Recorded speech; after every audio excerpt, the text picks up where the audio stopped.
My name is Jart van Inge. I'm the CEO and co-founder here at GetFocus, and I'm here to tell you that the technological future is more predictable than you think. I want to spend a little bit of time today to explain why you have a problem and what we are doing at GetFocus to solve it. So, why should you even care?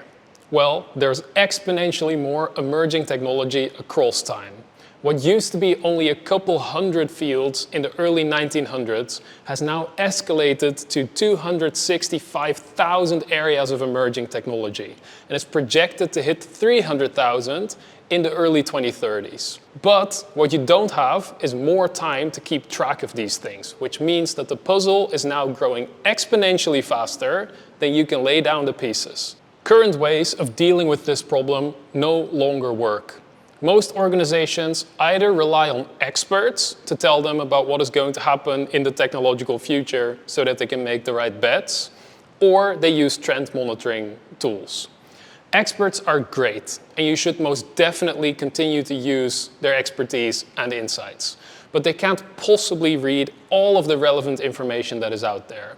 And another issue that we see often, it doesn't apply to everyone, but we do see it quite a lot, is that experts can be biased. And when they are biased, they tend to be biased towards their own area of expertise. The second flavor is trend monitoring tools, which is also interesting, but what all of these will do, whether it's looking at investment figures, research papers, patents, news, or whatever it might be, is they'll count how much is happening. How much money, how many papers, how many patents. And this is interesting, but that is basically a measure of popularity. And the problem here is that if you look throughout history, there is no shortage of very popular, very dumb ideas. How do we actually solve this problem? Well, you're gonna need AI, and you're gonna need a lot of it. First of all, we need to understand what is even the playing field of all emerging technologies out there that could affect my business.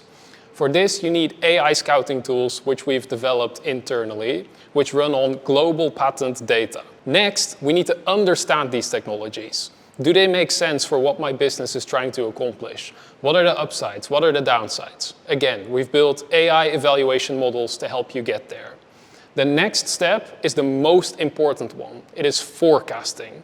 We can predict how quickly these relevant emerging technologies are going to get better over time, and which of them are set to disrupt your markets and which of them are just noise.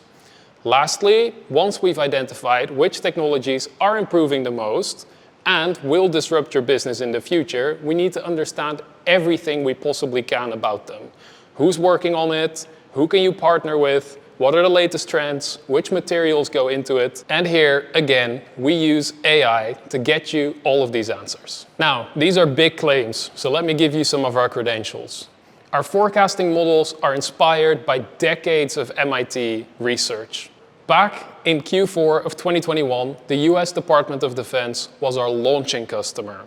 We won the CES Innovation Award, first time they ever had an AI category, and also, since the late days of the Biden administration, our insights have made it into the White House to partly determine the US national technology strategy. How does this forecasting actually work?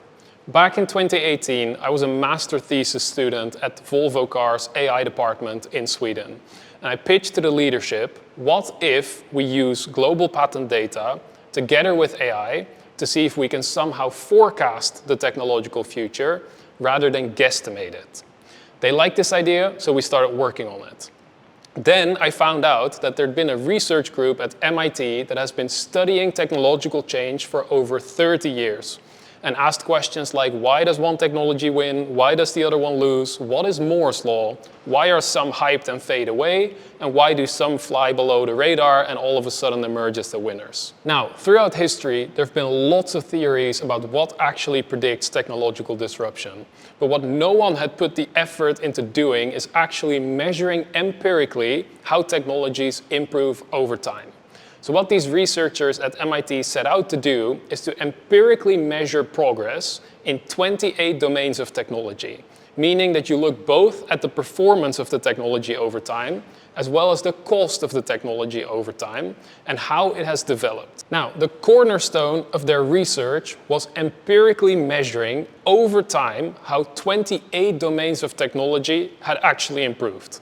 Now, this sounds quite simple, but in practice, it's a huge undertaking that finally gave us the information that we need to see if there are patterns and if we can predict it. Now, the measurement of technological progress sounds a little bit theoretical, but let me show you a practical example in the case of hard drives. So, when we empirically measure progress in a technology domain, we always look at performance and we look at cost. And we look at how the trade-off has improved over time. Now, in the case of hard drives, the performance can be measured in gigabytes because a hard drive is supposed to store information. And its cost can be measured in dollars. And here you see, for all the dots that are on the chart, hard drives that were on the market at a certain point in time and how many dollars you would have to spend per gigabyte of storage. Now, you can see it decrease over time at a very consistent rate, but note that the y-axis is logarithmic. So what looks like linear progress is in fact exponential improvement. And also note that the rate of change is remarkably consistent across time. The most remarkable finding from their efforts is that every domain of technology shows this same pattern: exponential progress over time at relatively consistent rates. Now, the easiest way to think of these rates is as interest on a bank account. So even with milling machines, which were all the way in the bottom and improve at about 3% per year, 3% plus 3% plus 3% ultimately becomes an exponential curve. But if you look at optical telecommunication at the top with an improvement rate of about 62%, of course this compounding effect happens much faster. Now, you'll also note that in some of these cases, for example with LED lighting, that it's been improving a lot faster than incandescent, which is closer to the bottom. So we're getting some early signals that these rates of improvement are actually predictive of what is later about to happen in the market. But there's also issues. First of all, you can only empirically measure progress in a technology when it has already happened. And we are in the business of forecasting. So the key question is, how can we predict this before it has happened? This brings us to our key data source, global patent data. So why patents? Well, first of all, before it's on the market, it's typically described in patents. Almost everything you can imagine gets patented in one way, shape, or form.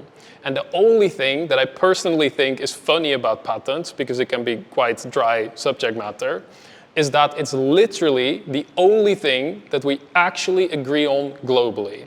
So in the late 1800s, in the Paris Convention, all of the economies in the world that mattered gathered in Paris and globally standardized the IP system, meaning that a patent from the Netherlands or the US or Japan or China or Germany all looks more or less the same, it all follows the same rules, and because it is so well structured, it is perfect for AI, because AI loves well-structured information.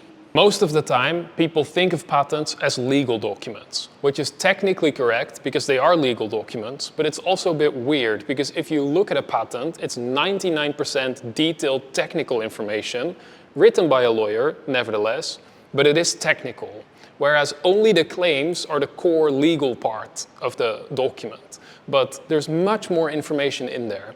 And if we zoom out and we forget about the legal stuff, what is actually described in a patent from a high level is basically four things. First you say, here's what I've invented.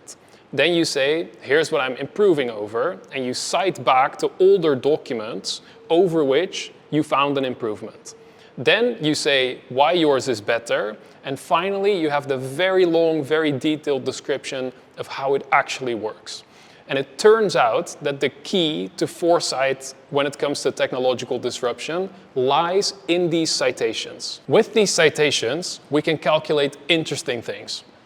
So imagine that we've invented something here in 2022, and we're citing back to an older invention from 2019. This means that apparently it took 3 years to come up with the next step for this field of technology. This we call cycle time.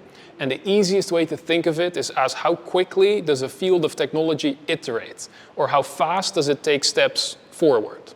The next thing we measure is we look at how often this new generation of technology gets cited by subsequent steps.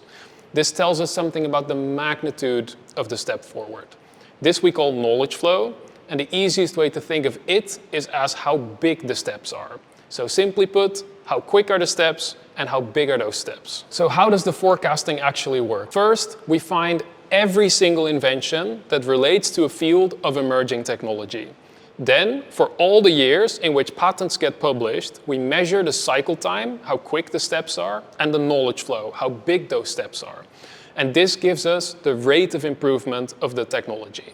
We know this works because with the MIT data, we were able to prove that there is a very strong correlation between cycle time, knowledge flow, and the empirically measured rate of improvement of a technology domain.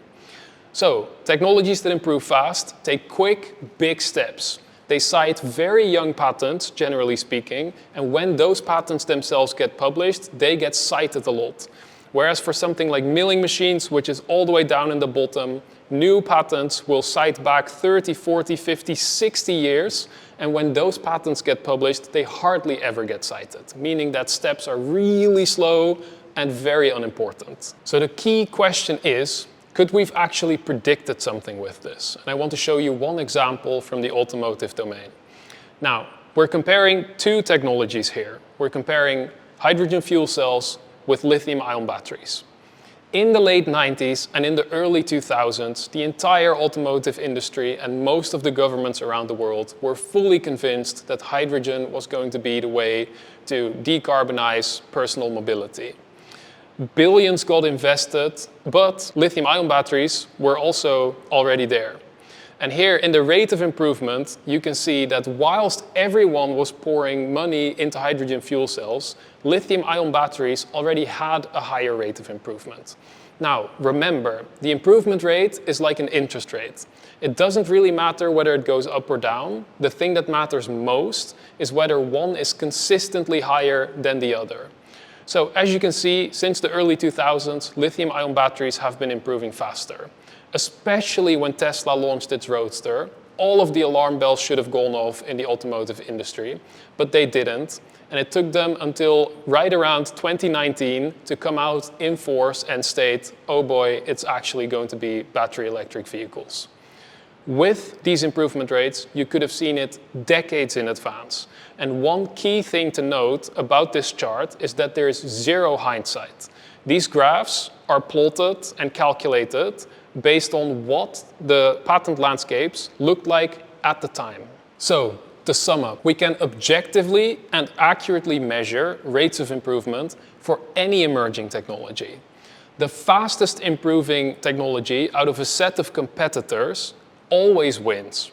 This means that you can literally see the technological future before it has happened, and that means you can make smarter, better investment decisions when it comes to your technology strategy.